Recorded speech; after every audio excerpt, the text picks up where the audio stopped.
Bom, galera, espero que esteja tudo bem aí com vocês, com suas famílias e aí em sua casa. Bom, a aula de hoje estamos aí finalizando o assunto de fisiologia vegetal, praticamente, com a última parte, a terceira parte, que é a parte do controle das atividades no corpo de uma planta. E aí nós temos que falar sobre os hormônios vegetais, os chamados fito-hormônios e os fitocromos. Na aula de hoje nós vamos trabalhar os hormônios vegetais, tá certo? Bom, a gente viu que fatores externos estão relacionados com o crescimento e desenvolvimento da planta, como a luz, o gás carbônico, água, minerais, temperatura. A gente viu um pouco nas aulas anteriores sobre o papel, por exemplo, na transpiração da luz, da concentração de gás carbônico, da temperatura, na fotossíntese, isso também, tá bom? Mas nós temos também fatores internos que estão relacionados com o bom desenvolvimento de uma planta, que é a questão dos hormônios vegetais e dos fitocromos. Bom, nós temos aí 5 hormônios que já foram, os principais aí descritos pelos fitofisiologistas: as auxinas, as gibberelinas, citocinas, ácido abscísico e etileno. Vamos começar com as auxinas, que foram o primeiro grupo aí de hormônios vegetais desvendado pelos fisiologistas. Quimicamente, a auxina é o ácido indol acético, de abreviatura AIA, tá certo? Esse hormônio está diretamente ligado ao crescimento da planta, crescimento primário principalmente, crescimento da raiz, crescimento do caule. Até a própria palavra auxin vem de estimular o crescimento da planta. Várias partes da planta produzem as auxinas, mas principalmente o olho da planta, o chamado meristema apical do caule, é onde você tem a maior concentração desse hormônio. Mas também folhas jovens, primórdios foliares, frutos, sementes em desenvolvimento também produzem esse hormônio, que é transportado pelo floema ali junto com a seiva elaborada. Bom, essa ação da auxina no corpo da planta depende muito da concentração. O papel principal, como eu falei para vocês, é promover o crescimento da planta. Esse crescimento se deve a divisões das células e também o processo de distensão celular, ok? Bom, no caule, por exemplo, o caule, dependendo da concentração da auxina, essa auxina pode ter papel estimulador ou inibidor da distensão celular. Por exemplo, o caule, altas concentrações de auxina estimulam o crescimento, já baixas inibem. E na raiz é o contrário. Baixas concentrações de auxina estimulam o crescimento, enquanto altas inibem o crescimento, tá certo? Isso é importante, por exemplo, para você entender algo que eu vou falar mais na frente sobre um movimento vegetal chamado de fototropismo, ok? E geotropismo também. Bom, além dessas funções de promover o crescimento de raiz de caule, nós temos outras funções já descritas pelos cientistas. Por exemplo, as auxinas, elas têm um papel de inibir as gemas laterais do caule, ou seja, ali os oinhos, aqueles outros pontos de crescimento do caule, no processo chamado de dominância apical, que eu vou explicar já já. Também estimula a formação de raízes adventícias, a partenocarpia em frutos, ou seja, o desenvolvimento de frutos sem sementes, a abscisão foliar, que é a queda das folhas, por exemplo, no período da estiagem, e, dependendo da concentração que é aplicada, ele pode ter ação herbicida, tá certo? Matando aí a planta em caso de doses extremamente elevadas, tá certo? Bom, já eu explico também um pouco sobre isso. A questão da dominância apical que eu falei para vocês é uma das coisas que é bastante cobrada a nível de funcionamento das auxinas. Por exemplo, aqui nós temos nessa figura a gema apical, que é a gema principal de crescimento, o olho da planta que a gente fala. Então aqui é o local de maior produção de auxina.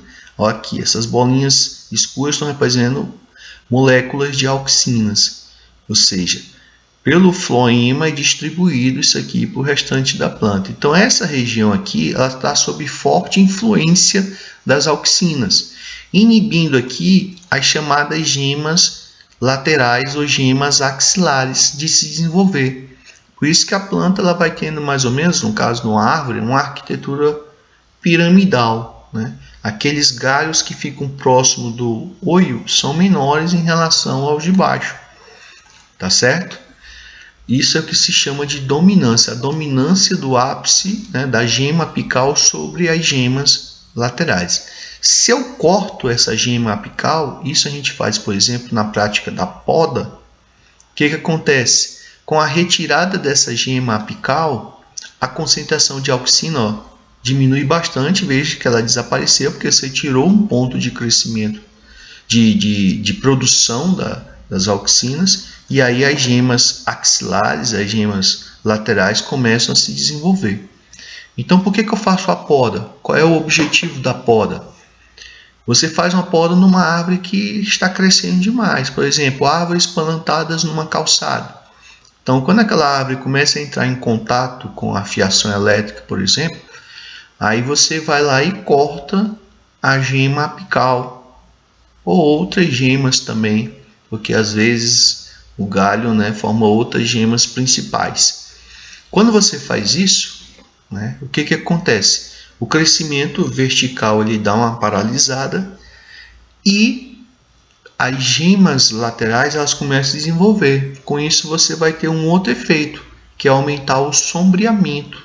Vai formar mais folhagem, tá certo? Então a poda ela tem esses dois papéis. Ela dá uma diminuída no crescimento vertical e aumenta a cobertura da planta, fazendo mais sombra, que é o grande objetivo da gente quando planta uma árvore em uma via, tá certo? Numa via pública. Bom, aquilo que eu falei sobre a ação herbicida das auxinas, tá? Que inclusive elas podem ser sintetizadas em laboratório, em dosagens muito elevadas, a auxina ela pode ser tóxica para as plantas. Isso dá uma resposta nela, por exemplo, de provocar o desfolhamento nela, tá certo? Então vejam só, veja o que eu falei da ligação também das auxinas com a abscisão foliar. E aqui nós temos um fato histórico ligado a isso. Na Guerra do Vietnã, os americanos, eles, para observar a movimentação das tropas dos Vietcongues, eles, como lá tem uma densa floresta tropical, eles desenvolveram um tipo de auxina sintética que foi conhecido como agente laranja. Por quê? Porque eles despejavam essa substância em aviões e era na forma de uma fumaça de cor alaranjada. E essa grande concentração de auxina em cima dessas florestas tinha uma ação herbicida sobre elas e elas desfolhavam, caíam as folhas dela. Com isso eles poderiam observar melhor a movimentação das tropas, tá certo?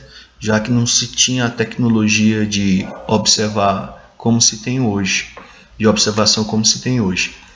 Só que essa substância aqui, ela se acumulou nas cadeias alimentares e isso de certa forma chegou nos alimentos e temos aí toda uma geração que se desenvolveu nesse período aí, apresentando os efeitos tóxicos no desenvolvimento de crianças, né, de mães que estavam gestantes, que se alimentaram e se contaminaram com esse agente laranja, né? É um fato triste aí da história da humanidade, tá bom? Bom, O outro papel principal das auxinas está ligado aos chamados tropismos, que são os movimentos vegetais orientados, tá certo? Orientados por algum fator ambiental, algum agente excitante.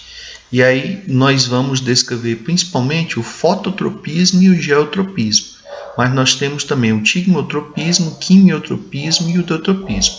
Bom, primeiramente o fototropismo, tá certo? Então, no fototropismo, o agente que orienta o movimento de crescimento, porque aqui é um movimento que tem que ser acompanhado ao longo dos dias. Tá? Os movimentos das plantas nem sempre são muito perceptíveis, tá certo? Você tem que acompanhar ao longo do dia para ver aquele movimento em resposta a um estímulo. Então, o fototropismo é um movimento orientado pela luz, tá certo? E aí o que acontece? Quando você estimula a planta com luz de apenas um lado, porque quando você estimula com a luz difusa, o sol, por exemplo, né, a planta ela tem um crescimento, o sol ele se movimenta, ele não fica fixo, tá? Então a planta ela cresce retinha, tá certo? Agora, se você coloca luz apenas de um lado em uma planta em crescimento, o que acontece? A auxina, pelo fato de ser fotossensível, ela se desloca para a região da sombra. Bem aqui assim é uma concentração elevada de auxina. E aí o que acontece? Lembra que eu falei que no caule altas concentrações de auxina estimulam o alongamento celular. Então aqui nessa outra figura nós vamos perceber que essas células da região que está sob a sombra, né, elas vão se alongar mais do que essa outra que está em contato com a luz. E aí essa diferença de distensão vai fazer com que crie-se essa curvatura em direção à luz. Essas que crescem menos do que essas outras, elas terminam puxando essa estrutura que está, elas estão todas unidas ali, e aí você percebe que o caule ele sempre vai crescer em direção à luz. É o que nós chamamos de fototropismo positivo. Então aqui, por exemplo, se eu aplico a luz só de um lado, ele fez essa curvatura em direção à luz. Aqui, sendo a luz difusa, no ambiente natural, a planta vai crescer retinha. Por quê? Porque o sol não fica numa posição. Ele passa, né, no seu caminho. Já a raiz é o contrário disso. O que acontece? Ó? Na raiz, se eu iluminar aqui também uma parte só de um lado, a raiz, a auxina também migra para o lado da sombra. Só que aí a raiz, ó, como você pode perceber aqui nessa figura, ela vai se encurvar no sentido contrário da luz. Isso é o que nós chamamos de fototropismo negativo. Beleza? O caule tem fototropismo positivo e a raiz tem fototropismo negativo, que cresce fugindo da luz. Por quê? Porque na raiz é o contrário. Tá? Altas concentrações de auxina de um lado dela faz o quê? Inibir a distensão. A parte que vai alongar é a parte, né? É a parte aqui que não, a concentração de auxina está lá embaixo. E aí a curvatura vai ser no sentido contrário. Beleza? Bom, no caso do geotropismo ou gravitropismo, o agente estimulador aí do movimento de crescimento é a gravidade, tá certo? Então o que acontece? Quando a plantinha está aqui crescendo, por exemplo, um rizoma crescendo horizontalmente aqui embaixo do solo, o que acontece? A gravidade ela deposita, né, as auxinas nessa parte mais baixa do caule da raiz. O que acontece? Essa região aqui que vai ter alta concentração, as células vão se distender mais do que desse outro lado. E aí o que vai acontecer? Elas vão puxar e vai promover essa curvatura do caule no sentido contrário da gravidade. tá certo? Então o caule ele cresce para cima, enquanto a gravidade é no sentido de cima para baixo. Então nós dizemos que o caule ele tem geotropismo negativo. Já a raiz é o contrário, ela cresce para baixo, porque essa região que vai ter mais concentração de auxina, né, nela não vai ocorrer a distensão celular, enquanto nessa vai ter a distensão, e essa parte aqui vai puxar a raiz para baixo.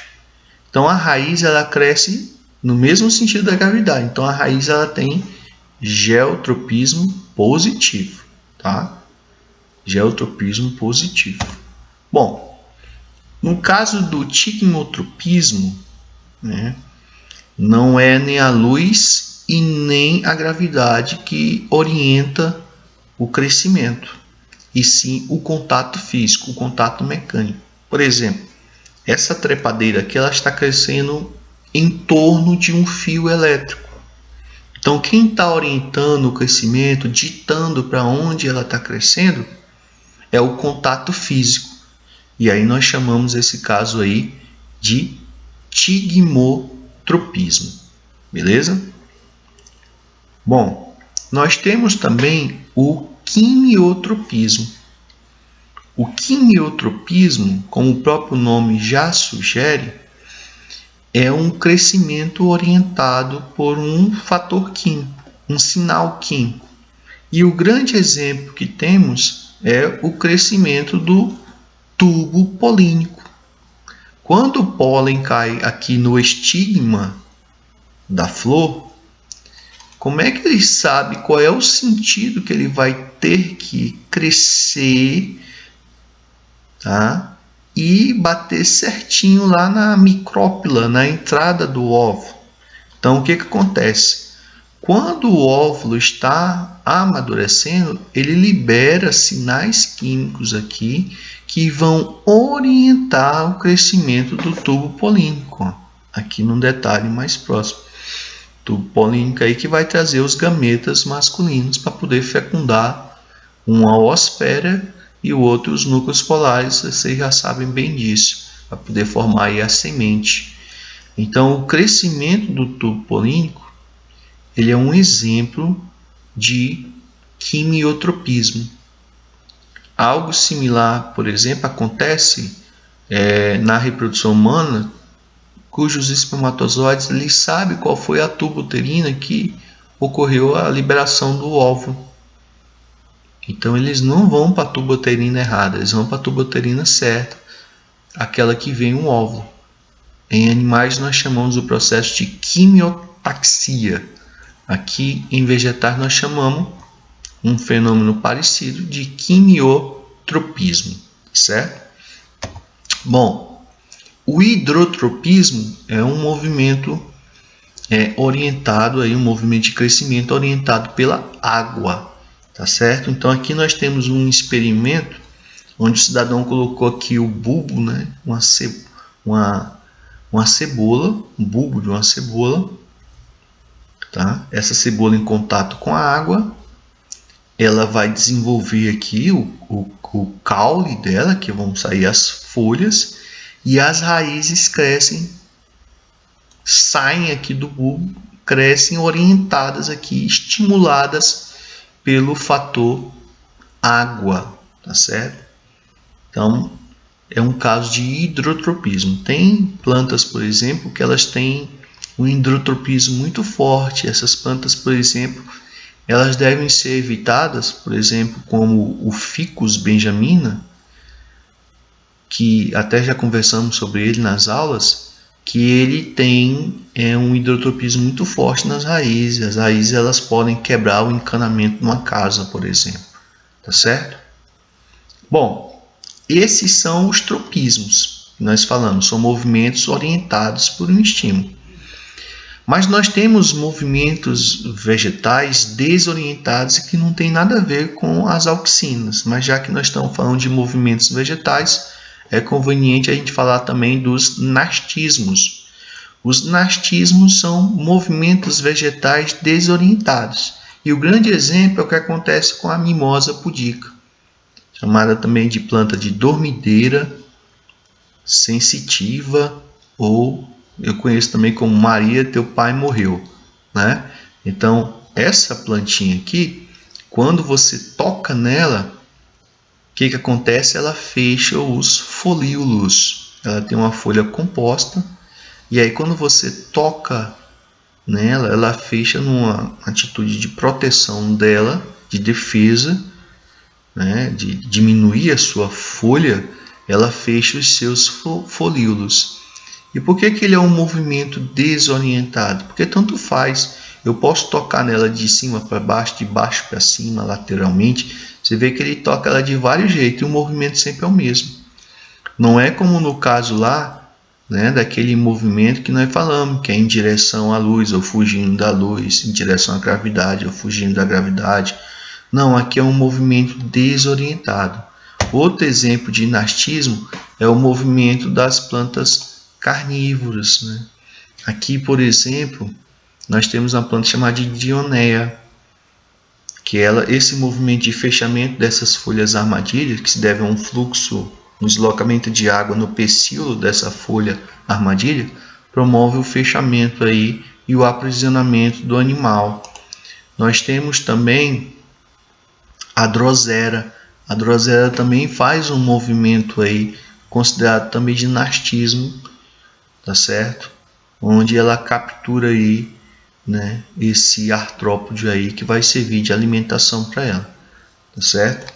Nós temos também os tactismos, que são deslocamentos orientados, deslocamento de células ou de estruturas celulares. Por exemplo, aqui nós temos um exemplo de fototactismo, onde os cloroplastos aqui, eles se deslocam no sentido da luz dentro da célula vegetal.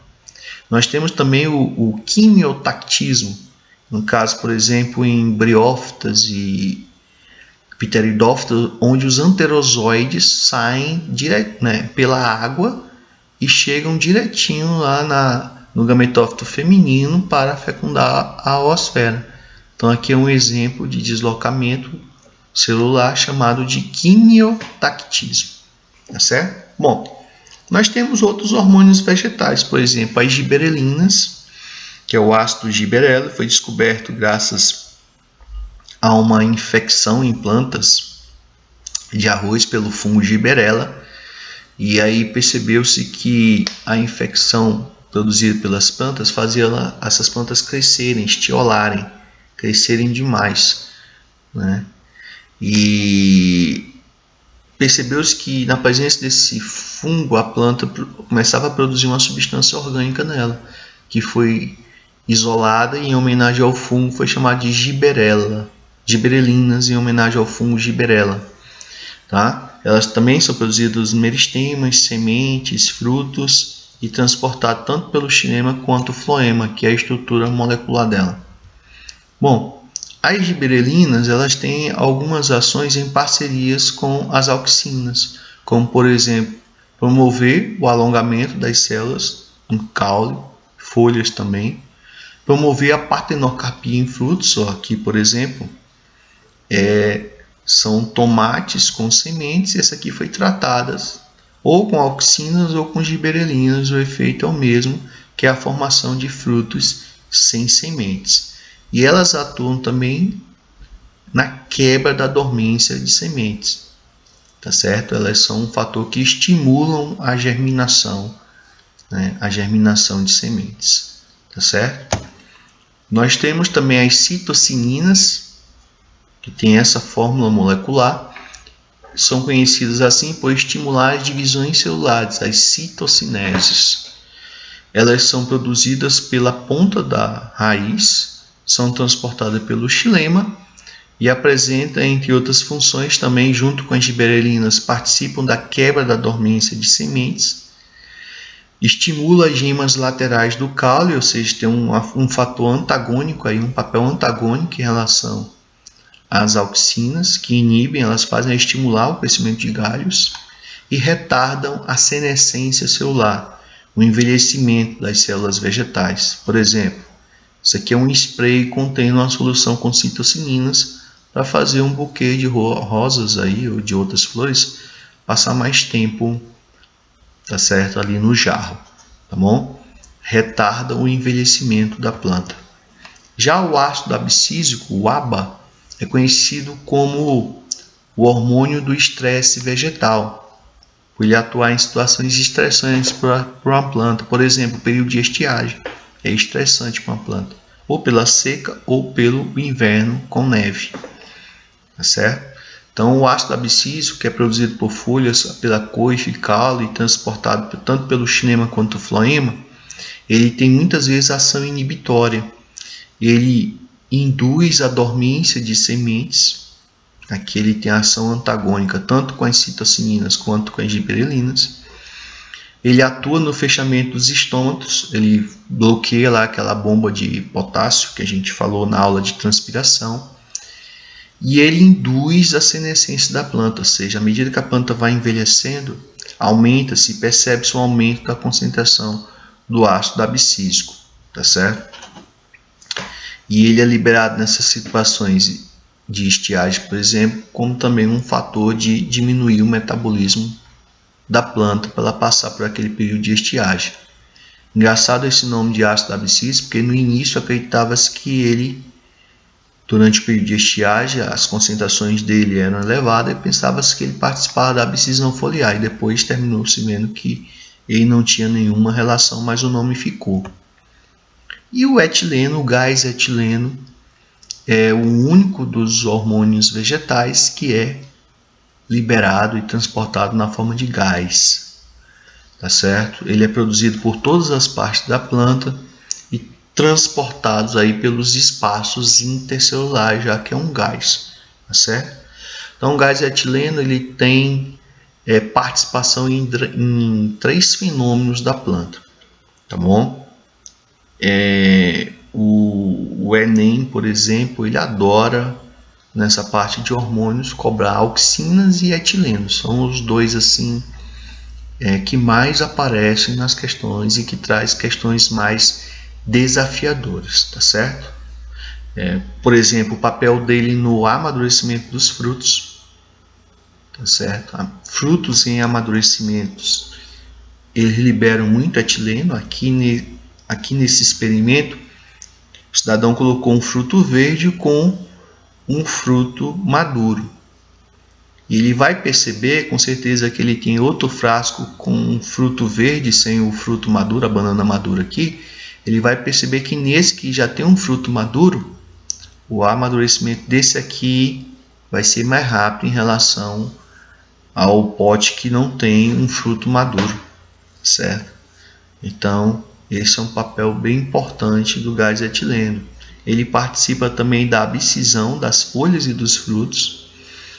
Na realidade, tanto as auxinas quanto o etileno eles estão ligados à abscisão foliar. No caso, há um balanço entre uma diminuição na quantidade de auxina, que promove o aumento da produção de gás etileno, principalmente nessa região aqui do pecíolo da folha, e aí as células aqui morrem, desidratam e morrem, e aí a gravidade faz o resto, que é derrubar a folha. E aí, como ela deixa de receber a folha, com a morte das células do pecíolo, deixa de receber seivas, as células perdem clorofila, por exemplo, amarelam e caem, tá certo? Bom, e o outro papel, por exemplo, do etileno é ligado à antese floral, o ato de florescer. Vocês já devem ter visto, por exemplo, em algumas árvores, pessoal que perfura com alguns pregos ou faz um machado, alguns cortes. Isso tem uma explicação, tá certo? Que quando a planta ela se sente agredida, o que ela acontece? Ela libera etileno. Esses cortes e as perfurações fazem o gás ser liberado. E isso estimula ela a florescer e, consequentemente, frutificar, tá certo? Então, é um exemplo aí de um conhecimento, uma informação empírica passada aí por gerações, mas que tem uma correlação científica, tá bom, pessoal? Então, esses são os 5 principais hormônios vegetais, tá certo? E na próxima aula a gente fecha a botânica falando sobre os fitocromos, tá certo? Então, um grande abraço e até a próxima.